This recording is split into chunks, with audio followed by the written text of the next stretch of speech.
Prosecutor Kang Min-seok had solved dozens of cold cases, but the one that haunted him most was the one he was never supposed to solve, because the missing witness he'd hunted for a decade was now serving his mother tea. In his hands was a file detailing a murder that could send his own father to prison for life. And the only person who knew the truth was the woman in the apron, standing right in front of him. For 10 years, the Shinjuku Alley murder was a stain on his career. His own father, once a respected businessman, had been convicted on circumstantial evidence.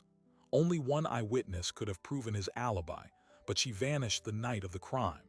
Until now, Kang's entire life has been built on finding truth. But what happens when the truth forces you to choose between family and the law? Kang Min-seok became a prosecutor for one reason: to fix a system that had broken his family.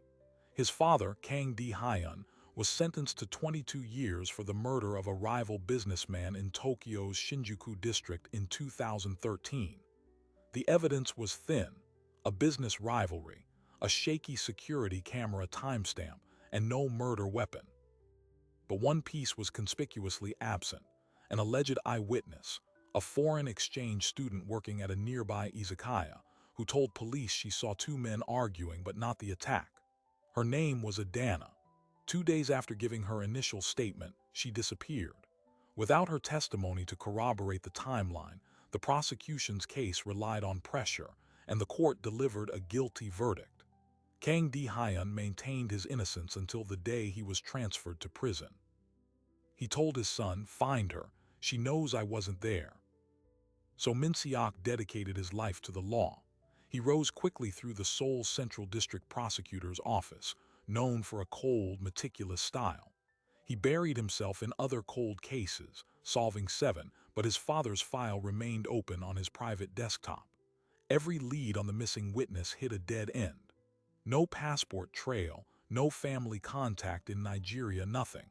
It was as if Adana had been erased. Then 3 months ago, his mother's condition worsened. Dementia, the doctors said. She needed constant care. His long hours made it impossible. A hearing agency recommended a live-in caregiver vetted with experience with elderly patients. Her name was Adana Obasi, 30 years old, Nigerian. On paper, she was perfect. Min-seok was too preoccupied with a new drug trafficking case to do a deep background check. He saw the nationality, felt a faint echo, but dismissed it. Nigeria has over 200 million people. It couldn't be the same woman. He hired her. Adana arrived at the traditional Hanok home in Bukshan with one suitcase. She was quiet, professional, with a gentle firmness that his mother, Mrs. Kang, responded to instantly. Where Min-seok saw a patient, Adana saw a person. She would read poetry aloud, debate history, and cook light meals. For the first time in years, his mother seemed peaceful. Min-seok was grateful but distant. He was a prosecutor. His home was a place to sleep, not to live. The crack in the ice came on a Tuesday evening. Min-seok came home late, a file on the Shinjuku case tucked under his arm. He'd gotten a new tip, a blurred photo from a deleted social media account, showing a woman at Narita Airport around the time of Adana's disappearance.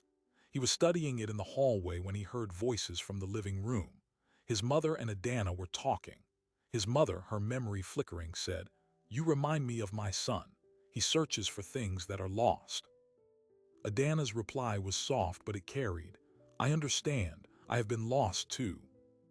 The phrasing struck him. He peered through the sliding door. Adana was serving tea, her profile illuminated by the lamp. And in that moment, the pieces he had been forcing apart for weeks suddenly snapped together. The age was right. The cadence of her English, the slight accent, the way she held herself with the wary grace of someone who had learned to be invisible. The blurred photo in his file, the curve of a cheekbone, the set of the shoulders. His breath caught. It was impossible. It was undeniable. He spent the next 48 hours in a controlled panic. He re-examined every document. He ran her visa photo through a facial recognition program against the decade-old witness sketch. The probability match was 89%. He cross-referenced her entry dates. She had first entered South Korea 6 months after his father's conviction. The timeline fit. The woman who held the key to his father's freedom had been living in his house for 3 months, caring for his mother. The professional in him screamed to confront her to secure a statement immediately. The son in him was paralyzed. If she was the witness, why had she run? Had she been threatened, paid off? Was her silence the reason his father was in prison? And if he, a prosecutor, now knew her location and did not immediately act to reopen the case, was he obstructing justice? His career, his father's freedom, his mother's fragile peace, all of it balanced on the next thing he did. He decided to test the waters. That Friday, he came home early. He sat with his mother and Adana during tea. Casually, he mentioned his work. "I handle a lot of old cases," he said, watching Adana's hands as she poured. "Sometimes a single witness who disappears can change everything." Her hand did not shake. She simply nodded and said, "The truth has a way of finding its own time." It was a proverb. But her eyes, when they met his for a fraction of a second, held a depth of knowing that turned his blood cold. He knew then, she knew he knew. A silent acknowledgement passed between them in the quiet room, with his mother smiling obliviously. The hunt was over, the witness was found, but now the real problem began, because Adana Obasi was not just a name in a file anymore. She was the woman who had brought his mother back to life, and with one sentence she could either destroy his family or save it. Minsiak had to get the truth, but he had to do it without his badge. He had to ask, not demand. And he had no idea what she would say. That night, he made a decision that broke every protocol. He would not report her, not yet. He would talk to her alone. The meeting was set for Sunday afternoon in the garden. He had 24 hours to prepare. What he didn't know was that Adana had been preparing for this conversation for 10 years. The garden meeting did not begin with accusations.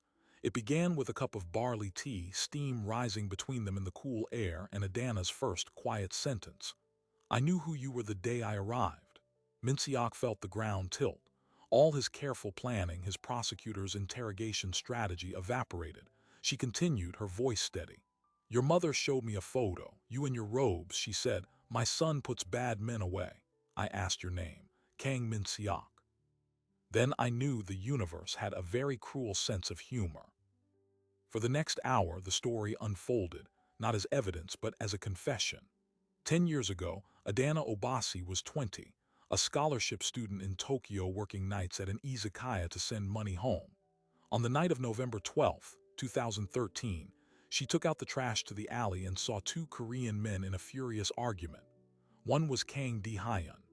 The other was a man she would later learn was Park Jae-hoon, a mid-level executive at a competing textile firm. She saw Park shove Kang against a wall. She heard Kang yell, "I will ruin you." She then saw Park pull a small, dark object from his coat. She turned away, frightened, and went inside. Minutes later, she heard a shout and a crash. When she looked again, Park Jae-hoon was on the ground. Kang Di-hyun was standing over him, stunned, before fleeing. She called the police. She gave her statement. She identified Kang Di-hyun from a photo, but here is where her story diverged from the official record. 2 days later, a man visited her dormitory. He was Korean, well-dressed. He did not show a badge, but he knew details only someone with police or prosecution access would know. He offered her an envelope full of yen. "A gift for your studies," he said, "and a plane ticket home. Your statement has some inconsistencies. It would be better for everyone if you took a vacation." When she refused, his smile vanished. A pretty girl, alone in a foreign country. Accidents happen. Visas get lost. She was terrified. That night, with the help of a friend, she erased her digital footprint, used cash to buy a bus ticket to Osaka, and vanished. She changed her name, obtained new documents through a shadowy network, and spent years moving between menial jobs in Malaysia and the Philippines before finally using her new identity to come to South Korea for a fresh start. She thought she was safe. She thought the past was buried. Then she got the job with the Kang family. Minsiak listened, his mind racing. A bribe, a threat, witness intimidation. This was more than a missing witness. This was evidence of a corrupt investigation that had convicted an innocent man. "Can you identify the man who threatened you?" he asked. Adana nodded slowly. "I will never forget his face, but if I identify him and he is who I think he is, he will kill me. and he will destroy you. Because Adana had done her own research over the years, the man who visited her, she believed, was not a random fixer. She had seen his picture in a Korean news magazine years later. He was Choi Yong-jin, then a senior investigator with the Seoul Central Prosecutor's office, and now a powerful chief prosecutor in the same district where Min Se-ok worked, the same office that had overseen his father's extradited case. Choi was a legend, a man known for his ruthless conviction rate. If he had orchestrated the intimidation of a key witness to secure a conviction, it meant Min Se-ok's father was not just wrongly convicted, he was deliberately framed. And the man who did it was Min Se-ok's boss. The personal dilemma was now a professional suicide mission. Min Se-ok had to reopen his father's case, but to do so, he would have to investigate his own office, his own mentor. He would be branded a traitor. The Korean prosecution service was a fortress. Going against it from the inside was a career death sentence. But he had no choice.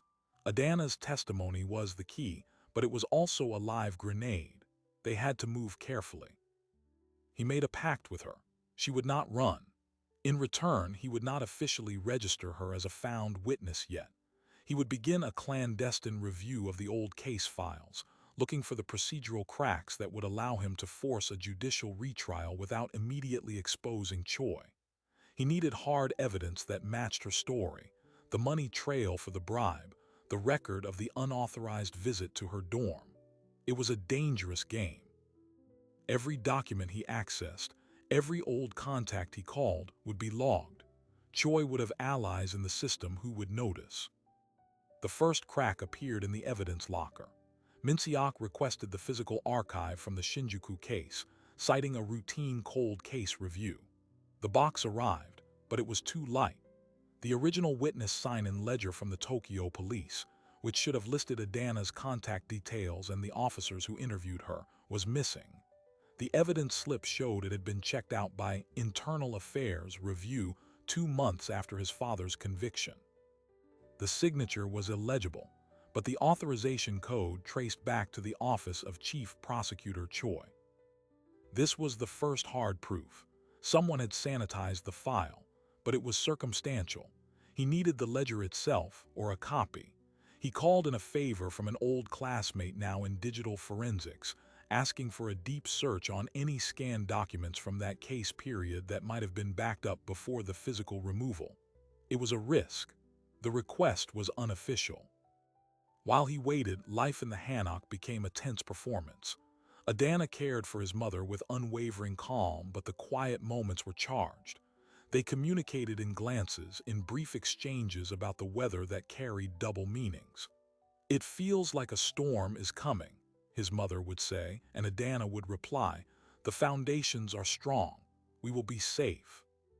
Min Se-ok felt like he was living in two worlds, the devoted son in a peaceful home, and the rogue prosecutor digging a grave for his own career. His forensic friend came back with a fragment, a low-resolution scan of a ledger page recovered from a decommissioned server. It showed Adana's name, her dorm address, and a note, "Witness hesitant, requires assurance." The note was initialed CYJ Choi Yong-jin. It was the smoking gun, linking Choi directly to the witness before her disappearance. But a scan could be doctored. He needed the original or a verifiable chain of custody. Min Se-ok decided to take a bigger risk. He arranged a meeting with a retired detective from the Tokyo Metropolitan Police who had worked the Shinjuku case, now living in Fukuoka. He used a pretext of writing a law journal article on international cooperation. He flew out on a Friday, telling his office he was visiting a sick aunt. The meeting in a quiet coffee shop was tense. The old detective, named Tanaka, was wary. But when Min Se-ok showed him Adana's photo from her visa application, the man's face paled. "She is alive," he whispered. "We were told she returned to Nigeria and died in a car accident. Her case was closed on that information from your liaison." "What liaison?" Min Se-ok asked, his heart pounding. "A Korean prosecutor, very insistent. He provided the death certificate. It seemed official." "What was his name?" Tanaka thought for a long moment. It was a long time ago, but I remember the card. It was white with a blue symbol. The name was Choi. The web was tightening, but so was the noose. When Minseok returned to Seoul, a notification was waiting on his office computer. An automated alert from the system security audit. His access logs to the cold case database had been flagged for atypical pattern review. The query was initiated by the Office of Internal Oversight, Choi's department. They were onto him. He had days, maybe hours, before he was summoned for an explanation. He rushed home, the urgency shattering the careful calm. He found Adana in the garden pruning his mother's roses. He told her everything: the missing ledger, the scan, the retired detective, the security alert. "They know I'm looking," he said. "When they call me in, I will have to tell them I found you. There will be no more secrecy. You will have to give a formal statement to the very office that wanted you gone." Adana put down her shears. Her hands were steady, but her eyes were wide with the fear she had carried for a decade. "If I do this, will it be enough? Will they believe me over him?" Before Minseok could answer, his phone buzzed, a message from an unknown number. It contained a single grainy photo taken from a long lens. It was a picture of them standing in this same garden, talking intently from this same afternoon. The message followed: "A fascinating domestic scene, Prosecutor Kang. We should discuss your unusual household help. My office, 9 a.m. tomorrow." It was not signed. It didn't need to be. The threat was clear. Choi had made his move. The witness was no longer a secret, and the hunter was now the hunted. Minseok looked from the phone screen to Adana's face. The safe, quiet space of the hanok had been violated. The walls were closing in. He had one night to decide: walk into that meeting and potentially lose everything, or run with Adana and become a fugitive from the very justice he swore to uphold. The clock, frozen for 10 years, was now ticking louder than a bomb. Minseok did not run. At 9 a.m. he walked into the lion's den. Chief Prosecutor Choi Yongjin's office was a monument to power: polished wood, awards, a wall of books he'd likely never read. Choi did not rise from his chair. He gestured to a seat. "You've been busy, Minseok, a trip to Fukuoka, unusual database queries, and your domestic help. She has a very interesting face." He slid a copy of the 10-year-old witness sketch across the desk. It lay next to the surveillance photo from the garden. The match was undeniable. Minseok kept his voice flat. "I was reviewing a cold case, my father's case." "A closed case," Choi corrected, smiling without warmth. "A guilty verdict upheld. This woman is an illegal. She overstayed a previous visa, fabricated her current one. She is a criminal hiding in plain sight. And you, a prosecutor, are harboring her. That is obstruction. That is conspiracy." "She's a witness you intimidated into silence," Minseok said, the accusation hanging in the air. Choi's smile didn't flicker. "Prove it. You have a scan of a ledger, hearsay from a retired foreign detective. I have the full weight of this institution. I have immigration ready to detain her for deportation. What do you have?" The chess move was clear. Choi would have Adana arrested as an illegal immigrant, discrediting her before she could ever testify. Her testimony would be tossed out as the lies of a criminal desperate to avoid deportation. It was elegant and brutal. Choi continued: "Here is what will happen. You will resign, citing family reasons. You will take your mother and go quietly. The woman will be deported. No one gets hurt. Your father's name stays where it belongs, on the roster of the guilty." "This is a kindness, Minseok. I am saving you from yourself." Minseok left the office, the threat vibrating in his bones. He had anticipated a fight, not a checkmate. He went not to his own desk, but to the one person he thought might still be clean, an elderly records archivist named Mr. Park who had helped him before.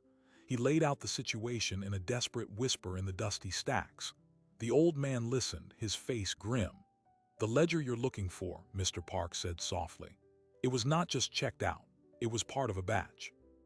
4 other case files from that same period, all involving foreign witnesses or suspects, all went missing after internal review. All had Chief Prosecutor Choi's authorization code." This was the "it gets worse" moment. Choi wasn't just covering up one mistake. He was running a system. He was ensuring convictions by any means necessary, erasing inconvenient witnesses, building a record of unassailable success that fueled his rise. Min Seok's father wasn't an anomaly, he was a pattern. Armed with this horrifying new scope, Min Seok knew deporting Adana wouldn't be enough for Choi. She was a living witness to his method. She would meet with an accident long before her plane landed. He rushed home, the plan forming in his mind. They had to go on the offensive. They needed a platform so public, Choi couldn't silence it. He found Adana in his mother's room, reading to her. He waited until his mother dozed off. "They're going to arrest you as an illegal," he told Adana bluntly. "He's going to deport you to silence you. We have one move left. We go to the media. Tonight." But Adana shook her head. "If we go public with just our word against his, he wins. He calls me a liar and you a deluded son. We need the evidence he cannot explain." She took a deep breath. "The man who threatened me, Choi," he said something else. He said, "Think of your family in Umuahia. We know where they are." He was not just threatening me. He was proving he had done his homework. He knew details about me no initial statement would have. He had a source. A cold realization dawned on Min Seok. The only way Choi could have known those intimate family details so quickly, back in Tokyo, was if someone had given them to him. Someone with access to a deeper background check. Someone on the Japanese investigation team, possibly. Or someone closer to home. They combed through every detail of the original case file Min Seok had copied. Buried in a supplementary financials report was a minor note, a consulting fee paid to a private security firm called Hambit Risk Solutions for witness background verification. The fee was authorized by the Korean Prosecution's Liaison Office. The firm was Korean-owned. Min Seok looked it up. Hambit Risk Solutions was founded by a former Korean National Intelligence Service agent. Its current director of operations was a man named Seo Jin-tae. And Seo Jin-tae, a quick social media search revealed, was the brother-in-law of Chief Prosecutor Choi Yong-jin.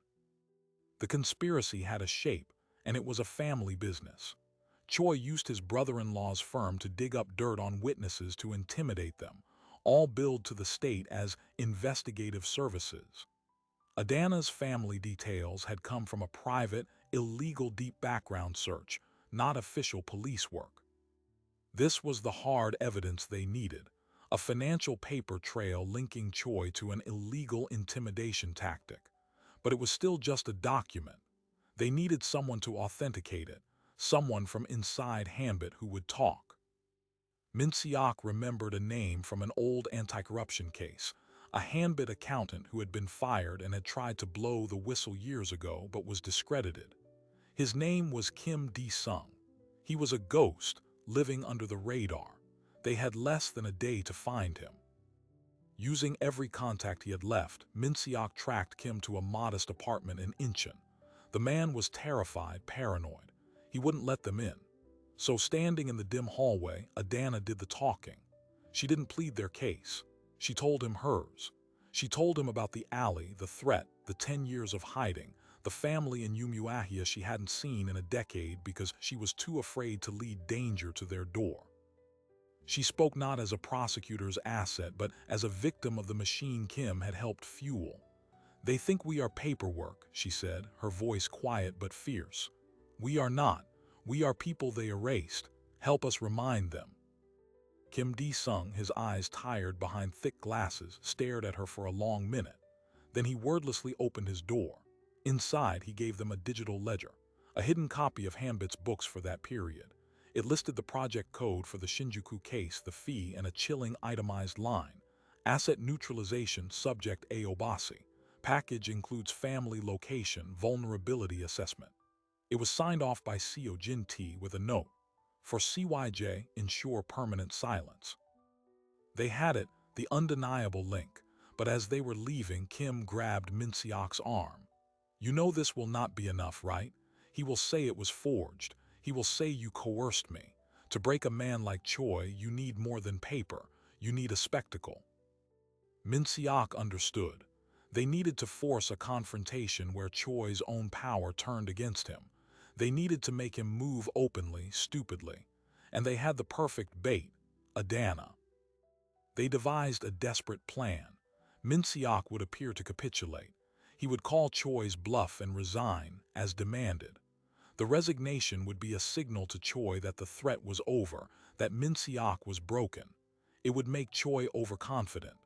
Then, they would use Min Seok's resignation to trigger a final, public move. Min Seok submitted his resignation letter electronically at 6 p.m. He called Choi's secretary, requesting a brief, final meeting in the morning to hand over his cases. He played the defeated son perfectly. He then went to the only journalist he trusted, a relentless investigative reporter named Lee Hairai who had been censored for going after prosecution corruption years before. He gave her everything, the ledger scan, the Hambit financials, Adana's full testimony, and the names. He told her to hold the story until he gave the signal. The signal would be chaos. The next morning, Min Seok would go to that final meeting with Choi, but Adana would not be in hiding. She would walk into the main lobby of the Seoul Central District Prosecutor's office, asking to give a formal witness statement regarding the Kang Di-hyun case and corruption within its ranks. She would create a scene, demanding her rights, forcing them to process her in front of dozens of witnesses. Choi would be notified instantly. He would have to choose. Let her be officially registered as a witness, which would blow his case apart, or intervene illegally and publicly to stop her. It was a trap with two jaws. Either way, Choi would be exposed. Min Seok spent the night preparing Adana. They will try to intimidate you. They might even try to detain you on the spot. You must be loud. You must demand a lawyer. You must say my name and my father's name over and over. Adana nodded, her resolve hardening. I have been silent for 10 years, she said. I am ready to be loud. That night, Min Seok sat with his mother. Her moments of clarity were fleeting, but in one, she held his hand and said, "You look like your father, not just the face, the heart." It was all the confirmation he needed. As dawn broke, the stage was set. Min Seok put on his best suit, his prosecutor's pin on the lapel for the last time. He kissed his sleeping mother's forehead. He looked at Adana, dressed in simple, respectable clothes, her posture radiating a calm defiance. They did not speak. They nodded. Two people from worlds apart, united by a decade-old lie, were about to walk into the fortress of justice to tear it down from within. Min Seok left for his meeting. Adana waited 30 minutes, then called a taxi. The final move was on the board. The quiet house was empty, but it was filled with the echoes of a truth that was finally, after 10 long years, about to scream. The confrontation did not happen in a courtroom. It happened in a hallway under fluorescent lights, with the muffled sound of Adana's voice rising from the lobby below. Min Seok was in Choi's office, handing over his case files, playing his part. Choi was smug, accepting the resignation with a patronizing nod. "A wise choice for your family," he said. Then his intercom buzzed, his assistant's voice tense. "Chief Prosecutor, there's a situation in the main lobby. A foreign woman is demanding to file a witness statement regarding a closed case. She's causing a scene. She's asking for Prosecutor Kang." Choi's eyes snapped to Min Seok. The smugness evaporated, replaced by cold fury. He understood the trap. "You," he hissed. Min Seok said nothing. He simply watched as Choi's mind raced through the options. Ignore her. Impossible with dozens of junior prosecutors and staff as witnesses. Have her forcibly removed. An even bigger scene captured on a dozen cell phones. The only move was to contain her. Choi stormed out of the office, Min Seok following. In the lobby, Adana stood at the central information desk, her voice clear and firm. "I am here to give a formal statement regarding the Shinjuku Alley murder case and the intimidation of a witness. I am that witness. I will speak to the prosecutor in charge of internal oversight, and I will not leave until my statement is registered." A crowd had gathered. Phones were out. Choi pushed through, his authority a visible cloak around him. "This woman is an illegal immigrant," he announced to the room. "She is attempting to disrupt our work. Security, detain her for immigration authorities." But Adana did not flinch. She looked directly at the phone's recording. "I am Adana Obasi. 10 years ago, I saw a murder in Tokyo. I gave a statement.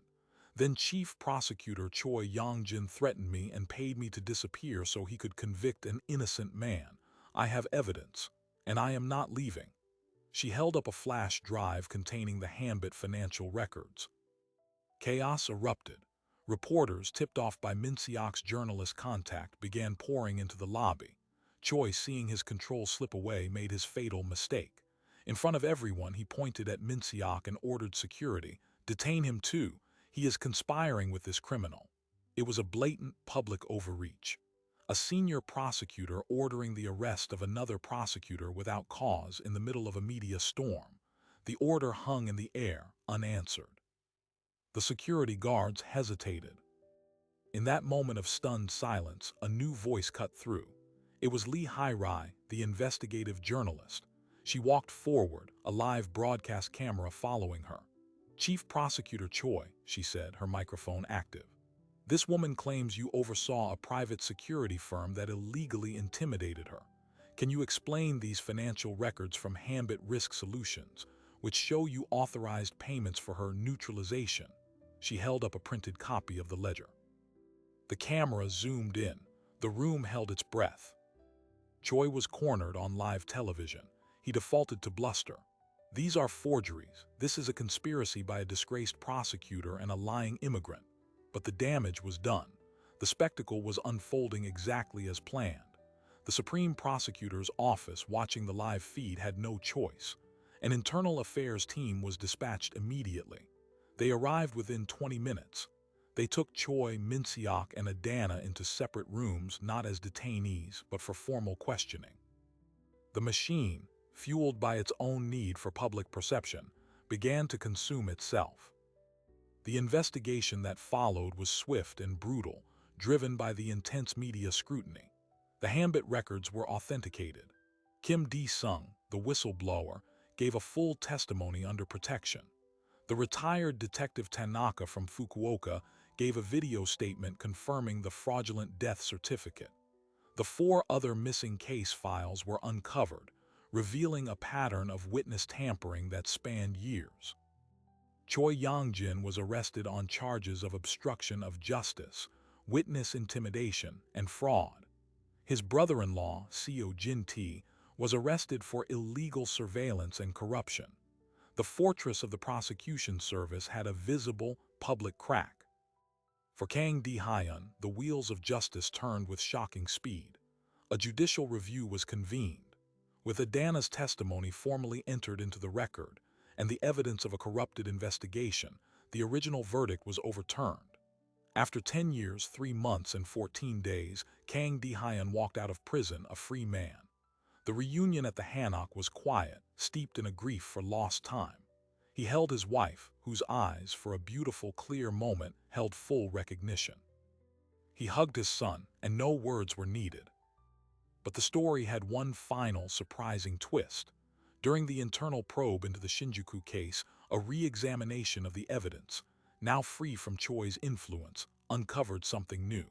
The murder weapon, a small, weighted tool, had partial fingerprints that had never been run through an updated international database. They were run now. They matched a known associate of Park Jae-hoon, the victim, a man with a history of violent debt collection. The new theory emerged not as a business rivalry gone wrong, but a staged confrontation. Park Jae-hoon had hired this man to intimidate Kang D-hyun. The argument got out of hand, and the associate killed Park. Kang D-hyun had arrived just after, finding the body, making him the perfect fall guy. This was the truth Adana had almost seen. She had witnessed the argument, not the murder. Her testimony didn't just provide an alibi, it painted the true picture of the crime. Kang D-hyun was not just innocent, he had never been involved at all. With the corruption exposed and the true perpetrator identified, the case was finally, truly closed. The aftermath was a new kind of life. Min Seok did not return to the prosecutor's office. The system he wanted to fix had shown him its darkest gears. Instead, with his father, he opened a small legal foundation dedicated to reviewing wrongful convictions, using his insider knowledge to navigate the very bureaucracy that had failed them. Adana's immigration status was fast-tracked for a special witness protection and contribution visa. She was offered a job at the new foundation as a case review coordinator, her lived experience proving invaluable, but her primary role remained. She continued to live in the Hanok as a companion and caregiver for Mrs. Kang. The arrangement was no longer one of employer and employee, but of family. She had Sunday dinners with Kang Di-hyun, who taught her how to play Go. She still argued literature with Mrs. Kang, whose moments of clarity grew more frequent in the peace that had settled over the house. One evening, Min-seok found Adana in the garden, looking at the same roses they had stood beside when their world began to unravel. "You never asked for anything," he said. "After all that, you could have asked for anything." Adana smiled. "I asked for the truth to be heard. That is enough." But then she added quietly, "There is one thing. I would like to see my family in Umuahia. It has been too long." The following month, with her legal status secured, Min-seok and his father personally accompanied her on the flight to Nigeria. They stood with her as she reunited with her mother, her sisters, and the grandmother whose memory had guided her. It was a closing of a circle that had been broken for a decade. Back in Seoul, life moved forward not to what it was before, but to what it could now become. The Hanok was no longer a place of secrets and tension, but a home filled with the quiet sounds of recovery. The click of ghost stones on a board, the rhythm of a recited poem, the smell of jollof rice that Adana now cooked not on Tuesdays, but whenever the mood struck. The case that had defined Min-seok's life was over. The witness he had hunted was found. And in finding her, he didn't just free his father. He found a new definition of justice, one built not on winning convictions, but on restoring what was lost. The system had failed, but the people within it had not. And sometimes that is enough to begin again. The story of Prosecutor Kang and Adana Obasi is often called a miracle, a one-in-a-million coincidence that righted a terrible wrong. But to call it a miracle is to miss the point entirely. It was not fate that freed Kang Di-hyun. It was a series of deliberate, difficult choices. A son choosing to question the institution he served. A witness choosing to break a decade of silence. Their story is less about coincidence and more about corrosion. How a system built on absolute power can, over time, corrode the very truth it is meant to protect. In South Korea, prosecutors hold a unique concentration of authority, overseeing investigations and wielding a conviction rate that has historically exceeded 99%. This power, intended to ensure efficiency, can also create an environment where the ends justify any means. The case of Choi Yong-jin is not an isolated monster, but a symptom. He did not see a young Nigerian student. He saw an obstacle to be neutralized. He did not see an innocent businessman. He saw a conviction statistic. When the machinery of justice values certainty over correctness, everyone becomes paperwork. The real miracle, then, is not that they found each other. It is that when they did, they chose to trust. A prosecutor trusting a woman the system labeled an illegal. A witness trusting the son of the man she was supposed to condemn. Their alliance was built in the quiet space between official labels, in a garden, over tea, in the care for an elderly woman. It was a human connection that proved stronger than the institutional forces trying to keep them apart. This case forces a lingering question. How many other witnesses have been silenced? How many other files are missing a single crucial page? The Kang Foundation now works in the shadows of those questions, reviewing old cases with the knowledge that sometimes the truth is not hidden in a clue, but in an absence. Their work is slow, difficult, and often thankless. It is the unglamorous cleanup after the dramatic story ends. For Adana and Min-seok, life did not return to normal because normal was what failed them. They built something new instead. A home that is also a refuge, a family forged not by blood but by shared ordeal and hard-won respect. Mrs. Kang still has her bad days, but on her good days, she holds court in the garden, holding a book of poetry in one hand and her husband's hand in the other. The war is over. The piece is ordinary and beautiful. So remember this not just as a thrilling mystery, but as a cautionary tale. The most dangerous lies are not the ones shouted in anger, but the ones quietly filed away as fact. The most powerful courage is not the dramatic showdown, but the quiet decision to speak after years of silence, or to listen when everything tells you to look away. Truth, as Adana said, has its own time, but it needs people brave enough to give it a voice. If you found this story of hidden truths and quiet courage compelling, make sure to subscribe for more deep dives into the real stories behind the headlines. Until next time.